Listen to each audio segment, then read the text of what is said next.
magandang araw po sa inyo mga kaibigan. Una sa lahat, kung gusto nyo po na maging ligtas, maging mapayapa ang ating komunidad, na tipo bang namamasyal ka, naglalakad ka, na wala kang pangamba sa sarili mo, na baka meron taong hindi maganda ang gagawin. Alam nyo po, unang-una, wag natin tatanggalin ang tiwala sa ating mga alagad ng batas.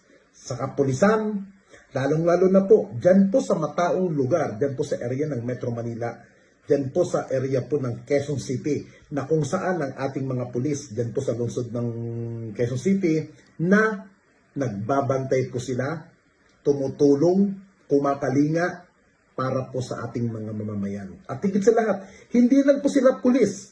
Yung tipong pulis na humuhuli ng kriminal, hindi lang po ginagawa nilang yan. Pag meron pong kalamidad, maaasahan din po natin ang ating kapulisan. Dito po sa video ito, makikita natin kung paano ang ginagawa ng mga ating kapulisan sa Quezon City na tumutulong sa mga apektado ng baha at dumadamay sila.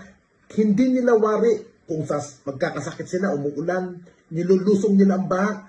Kahit nasabihin na natin na pwede silang magkaano dyan, pero dead na, alang-alang sa serbisyo sa ating mamamayan. Kaya nga po, ang gusto po ng leadership ng Quezon City Police District sa pamumuno ni Colonel Glenn Silvio, maging ligtas po tayo.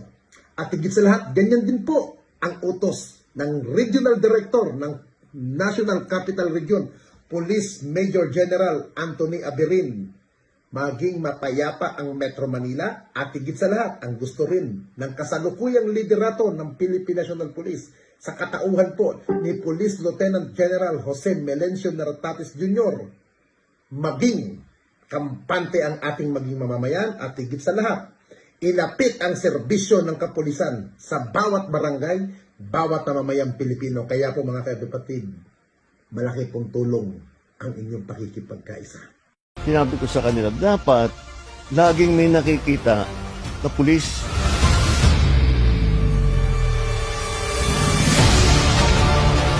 Kailangan ang pakiramdam ng tao, laging may pulis dito. Nararamdaman ng mga tao na safe ng kapaligiran kahit saan Metro Manila, kahit saan magpunta, okay naman. Okay ang palakad ng mga gobyerno natin, mga kapulisan, ayos naman. Mas maganda-ganda naman maraming kapulisan. Nakikita naman natin yung mga pulis dito. Responsive naman sila, active naman sila na nag-aayos sa mga traffic natin dito sa lugar na to.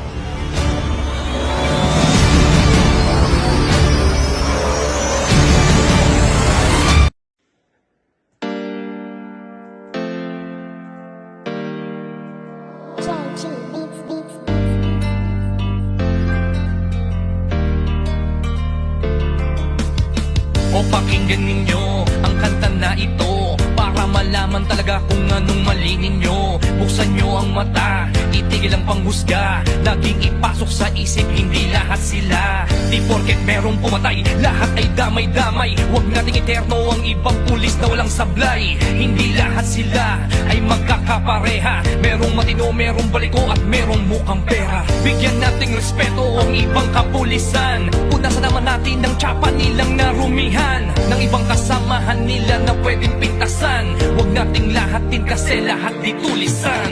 Bawat pulis ay mayroong pagkakaiba, mayroong mabuti at mayroong ding masama. May mga kontento na at ganid ang iba, pero tandaan ninyo na hindi lahat sila.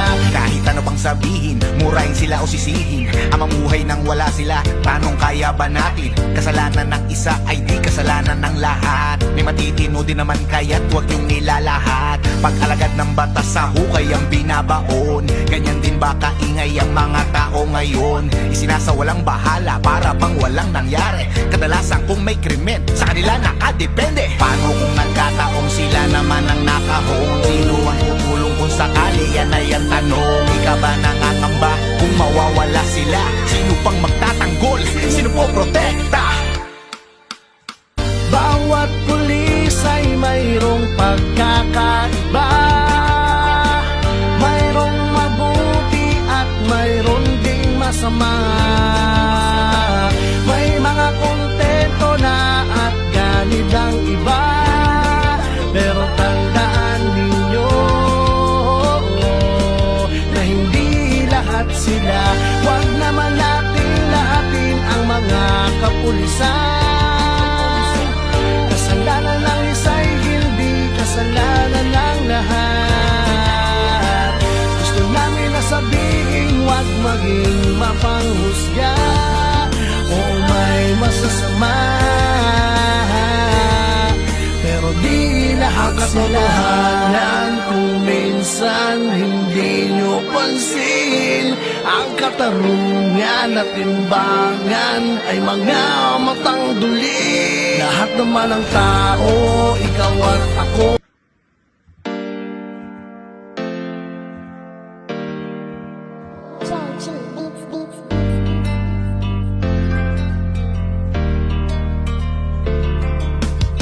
O pakinggan ninyo ang kanta na ito para malaman talaga kung anong mali ninyo. Buksan nyo ang mata, itigil ang panghusga. Laging ipasok sa isip, hindi lahat sila. Di porket merong pumatay, lahat ay damay-damay. Huwag nating eterno ang ibang pulis na walang sablay. Hindi lahat sila ay magkakapareha. Merong matino, merong baliko at merong mukhang pera. Bigyan nating respeto ang ibang kapulisan. Punasan naman natin ang tsapa nilang narumihan ng ibang kasamahan nila na pwedeng pintasan. Huwag nating lahatin kasi lahat di tulisan. Bawat pulis ay mayroong pagkakaiba. Mayroong mabuti at mayroon ding masama. May mga kontento na at ganid ang iba. Pero tandaan ninyo na hindi lahat sila. Kahit ano pang sabihin, murahin sila o sisihin, ang mamuhay nang wala sila, tanong kaya ba natin? Kasalanan ng isa ay di kasalanan ng lahat. May matitino din naman kaya't huwag yung nilalahat. Pag-alagad ng batas sa hukay ang binabaon. Ganyan din ba kaingay ang mga tao ngayon? Isinasawalang bahala para bang walang nangyari. Kadalasan kung may krimen, sa kanila nakadepende. Paano kung nagkataong sila naman ang nakahon? Sino ang tutulong kung sakali? Yan ay ang tanong. Ika ba nangangamba kung mawawala sila? Sino pang magtatanggol? Sino po protekta? Bawat pulis ay mayroong pagkakaiba. Mayroong mabuti at mayroon ding masama. May mga kontento na at ganid ang iba. Pero tandaan ninyo na hindi lahat sila. Huwag naman natin lahatin ang mga kapulisan. Kasalanan ng isa'y hindi kasalanan ng lahat.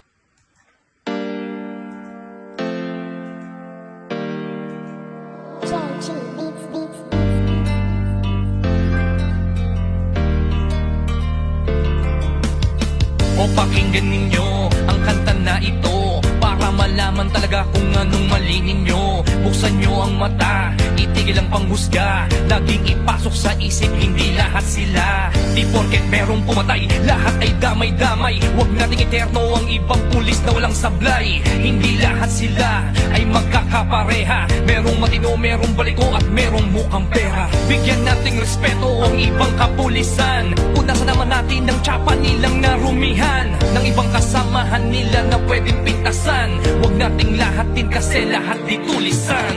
Bawat pulis ay mayroong pagkakaiba. Mayroong mabuti at mayroon ding masama. May mga kontento na at ganid ang iba. Pero tandaan ninyo na hindi lahat sila.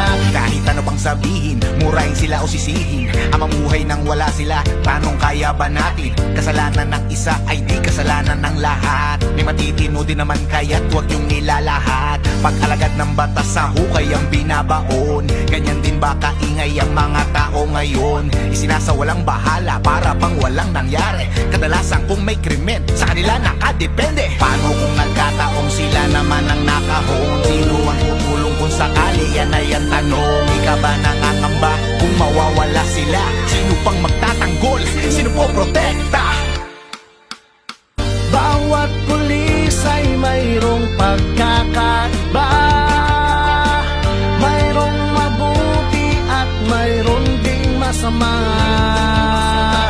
May mga kontento na at ganid ang iba, pero tandaan ninyo na hindi lahat sila. Huwag naman natin lahatin ang mga kapulisan. Kasalanan ng isa'y hindi kasalanan ng lahat. Gusto namin na sabihin, huwag maging mapanghusga o may masasama, pero di lahat katotohanan. Kung minsan hindi nyo pansin, ang katarungan at timbangan ay mga matang duli. Lahat naman ng tao, ikaw at ako ay sumasablay rin. Kaya bago kayo manghusga't magsalita, Hindi lahat sila.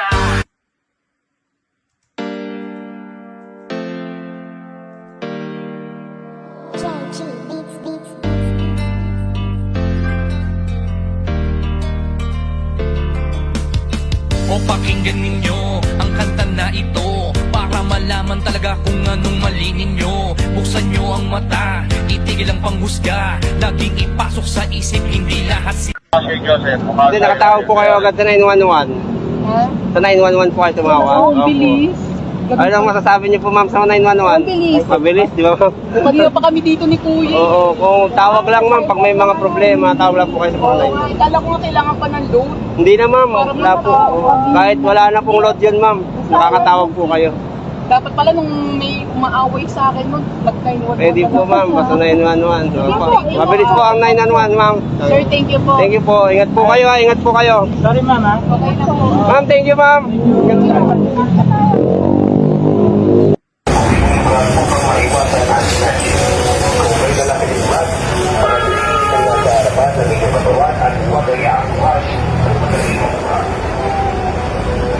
Paalala sa mga negosyante, siguraduhin ang CCTV sa inyong establishmento upang makakulong sa investigasyon sakaling may insidente na pagdanapan, upang magtago ng malaking halaga ng pera sa inyong tindahan o opisina. Imunito ang inyong mga empleyado at siguraduhin ang pagkakasiwala ng mga nag-aasikaso ng inyong pananalamin. Sakaling may insidente ng pagnanakaw o iba pang krimen, maging mapatuloy sa mga kailangan ng customer na tila nagmamasid o paulit-ulit na bumabalik ng walang malinaw na dahilan. Huwag magtago ng malaking halaga ng pera sa inyong establishmento. Mag-deposito sa bangko kung kinakailangan. Mag-alaga sa security guard kung kinakailangan, lalo na sa malalaking negosyo. Kung may emergency, tumawag agad sa Quezon City Emergency Hotline 122 o sa National Emergency Hotline 911. Magbigay ng malinaw at detalyadong impormasyon tungkol sa insidente tulad ng itsura ng suspect, suot na damit at direksyong tinakbuhan. Ang Quezon City Police District ay patuloy na nananawagan ng inyong kooperasyon upang mapanatili ang kapayapaan at kaligtasan sa ating lungsod. Muli, huwag mahiyang magsumbong. Sama-sama natin labanan ng anumang uri ng krimen. Mabuhay tayong lahat. Sa Bagong Pilipinas, ang gusto ng pulis, ligtas ka.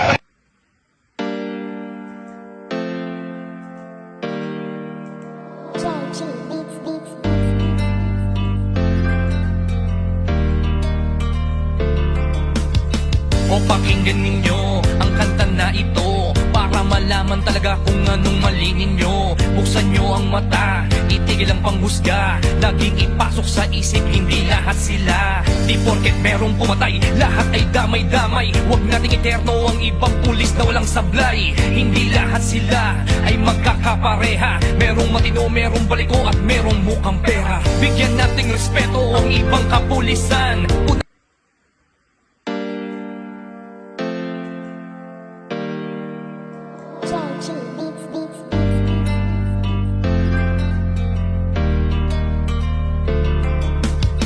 O pakinggan ninyo ang kanta na ito para malaman talaga kung anong mali ninyo. Buksan nyo ang mata, itigil ang panghusga. Laging ipasok sa isip, hindi lahat sila. Di porket merong pumatay, lahat ay damay-damay. Huwag nating eterno ang ibang pulis na walang sablay. Hindi lahat sila ay magkakapareha. Merong matino, merong baliko at merong mukhang pera. Bigyan nating respeto ang ibang kapulisan. Punasan naman natin ang tsapa nilang narumihan ng ibang kasamahan nila na pwedeng pintasan. Huwag nating lahatin kasi lahat ditulisan.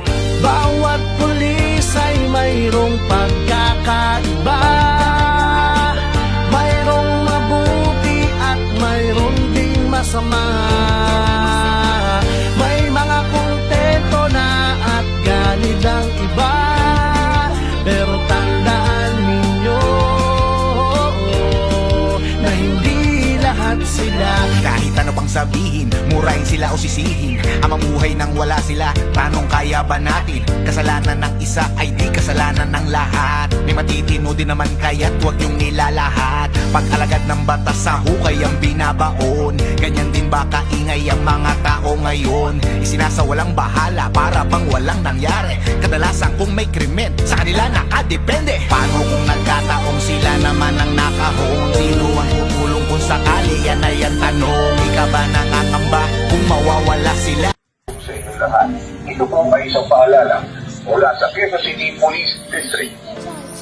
Paalala para sa mga may-ari ng motorsiklo. Kung aling na matibay at maaasahan ang gano'n para sa inyong motorsiklo, iwan at iparada ang motorsiklo sa madilim at tahimik na lugar. Mga paradaan o isipin o bantay.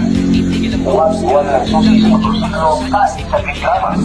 Maglagay ng GPS tracker o alert system para pakalagda ng seguridad. Paalala sa publiko. Bantayan ang inyong pag-iinatiwa at makikalamuha sa mga nanginahinarang tao o grupo. I-report agad sa mga otoridad ang anumang nanginahinarang news na nagkalalaman sa kanatin.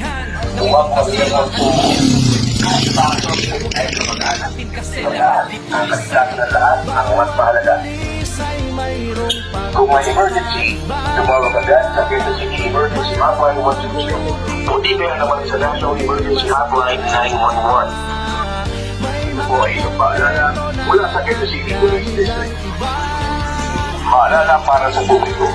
Ayon sa ordinansa bilang SB-2765 Series of 180 ng Luzon, Quezon, ang lahat ng individual na papasok sa mga convenience store, gasoline station, pawn shop at ibang patangong sa nito ay kinakailangan ng malinis ng kanilang safety covered for 8 years at insurance.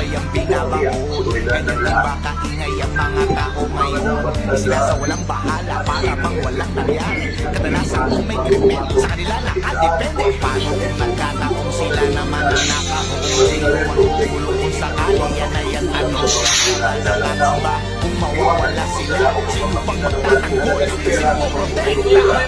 Kung may mapansin kayo na yan, kilos ko sa individual na pinag-protekta ang mga o sa mga autoridad. Kung sakali may magpasya o may kailangan ng kilos, lumapit agad sa pinaka. Kung ay pagpaalala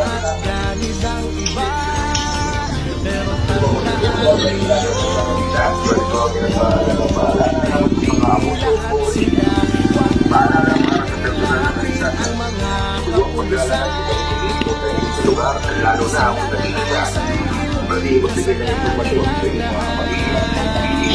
Huwag po sa inyong pinag-iwas at ang suga po po natin sa inyong kapatid na nakapagpapilihan sa pagkakaibigan na kailangan. Huwag po sa mga hangaan tao at agad pumalis kung nakakaramdam ng panik. Paalala para sa mga kapatid at kabataan. timbangan ay mga matang duli. Lahat naman ng tao, ikaw at ako ay sumasablay rin. Kaya bago kayo manghusga at magsalita, Magkaroon ng lugar ng mag-isa, lalo na sa gabi. Huwag magpapakita ng malaking halaga ng pera o mamahaling gamit sa pampublikong lugar. Maging alerto sa iyong pagiging at huwag makipag-usap sa mga kahinahinala ng tao. Kung sakaling may nagpagyan o may kahinahinala ng kilos, lumapit agad sa pinakamalapit na pulis o barangay tanong. Huwag lumakas kung nakaharap sa tangan. Dahil, tandaan ang ito ng gasay at agad itong report sa mga otoridad. Paalala para sa mga negosyante, siguraduhin may CCTV sa iyong tindahan o opisina upang makatulong sa investigation kung sakaling may insidente ng pagnanakaw. Huwag magtago ng malaking halaga ng pera sa iyong establishmento. Mag-deposito kung kinakailangan. Iwasang magbukas o magsara ng tindahan ng mag-isa, lalo na sa gabi. Magtalaga ng security guard kung kinakailangan, lalo na sa malalaking negosyo. Maging mapanuri sa mga kahinahinala customer na tila nagmamasid kung paulit-ulit na bumabalik ng walang mali. may mga kontento na at galit ang iba. Pero tandaan ninyo na hindi lahat sila. Kahit ano pang sabihin, murahin sila o sisihin. Ang mamuhay nang wala sila, tanong kaya ba natin? Kasalanan ng isa ay di kasalanan ng lahat. May matitino din naman kaya't huwag yung nilalahat. Pag-alagad ng batas sa hukay ang binabaon. Ganyan din ba kaingay ang mga tao ngayon? Isinasawalang bahala para bang walang nangyari. Kadalasan kung may krimen, sa kanila nakadepende. Paano kung nagkataong sila naman ang nakahon? Sino ang tutulong kung sakali? Yan ay ang tanong. Ikaw ba nangangamba kung mawawala sila? Sino pang magtatanggol? Sino po protekta? Bawat pulis ay mayroong pagkakaiba. Mayroong mabuti at mayroon ding masama. May mga kontento na at ganit ang iba. Pero tandaan ninyo na hindi lahat sila. Huwag naman natin lahatin ang mga kapulisan. Kasalanan ng isa'y hindi kasalanan ng lahat. Gusto namin na sabihin, huwag maging mapanghusga o may masasama. Pero di lahat kasalanan kung minsan hindi nyo pansin. Ang katarungan at timbangan ay mga matang duli. Lahat naman ng tao, ikaw at ako ay sumasablay rin. Kaya bago kayo manghusga't